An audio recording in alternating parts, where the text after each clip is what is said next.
पुस्तकाचं प्रकाशनच राजसाहेब ठाकरेंनी केलं. हो. पर्यंत पोचायला खूप अवघड आहे असं आम्ही ऐकलेलं आहे. तर तुझा एक्सपिरियन्स काय होता त्या बाबतीत? म्हणजे ज्यावेळेस पुस्तकाची सुरुवात केलेली, म्हणजे अरे ह्या विषयांवरचं मराठी विषयावरचं पुस्तक आहे.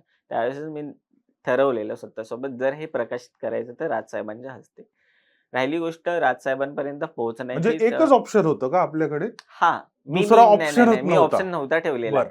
कारण मला करायचं होतं ते त्यांच्या हस्तेच करायचं होतं. हं. कारण ते सांगायची पण गरज नाही. कारण मराठीचा मुद्दा आहे आणि मला कुठेतरी क्लिक होणारा जो आत्तापर्यंतचा राजकीय नेता आहे किंवा जे काही मला ज्यांचे विचार पटतात हं, ते होते. हं. त्याच्यामुळे मला करायचं होतं त्यांच्याच हस्ते. राहिली गोष्ट त्यांच्यापर्यंत पोहोचणं. मी ज्या ज्या महिन्यामध्ये मला पुस्तक प्रकाशित करायचं अनफॉर्च्युनेटली निघाला तो इलेक्शनचा पिरियड जानेवारी. बरं.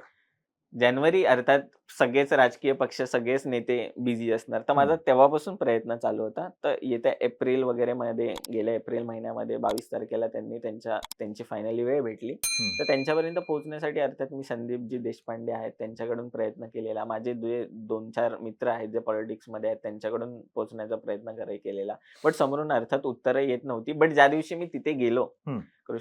शिवतीर्थावरती साहेबांच्या आणि आजूबाजूला बघितलं. मला असं वाटत होतं, अरे ठीक आहे ना, म्हणजे आपल्याला वेळ का नाही मिळत आहे? का नाही मिळत आहे? हं. तिथे गेल्याच्या नंतर मी बघितलं लोकं कामासाठी किती आलेले आणि ती आजूबाजूची चहल-पहल जे काही असेल. हं. ते बघितल्याच्या नंतर मला रिअलाईज झालं, ठीक आहे रे प्रशांत, तुला ॲटलीस्ट 7 महिन्यात तरी हं. भेटलेली आहे. हां. पण ते कुठेतरी मला असं वाटतं, की आहे ऑब्व्हियसली मला मला कुठेतरी इच्छाशक्ती माझी दाट होती 2021 पासून ते होणार, होणार, होणार बरं. आणि ते फायनली झालं. ठीक आहे त्याला 7 महिने लागले. हं. पण मला ज्यांच्याकडून करायचं होतं त्यांच्याकडून ते झालं. फॅन्टास्टिक. ज्यावेळेस राजसाहेबांनी हे पुस्तक बघितलं, त्यावेळेस त्यांची पहिली प्रतिक्रिया काय होती?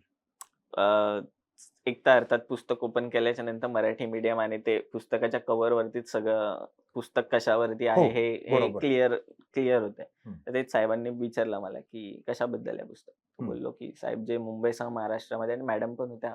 हं. तर त्यांनी विचारलं, की कशाबद्दल आहे? तर त्यांनी सांगितलं, की ह्या-ह्या विषयावरचं पुस्तक आहे. हं. तर त्यांनी जस्ट विचारलं, की अच्छा काहीतरी मला ते बोलले. मला एक्झॅक्टली नाही आठवत काय आहे. बोलले? ते मला बोलले, की जवळपास असं काहीतरी बोलले, की कसं तुला सुचलं? मॅडमनी विचारलं, की हं. कसं तुला सुचलं?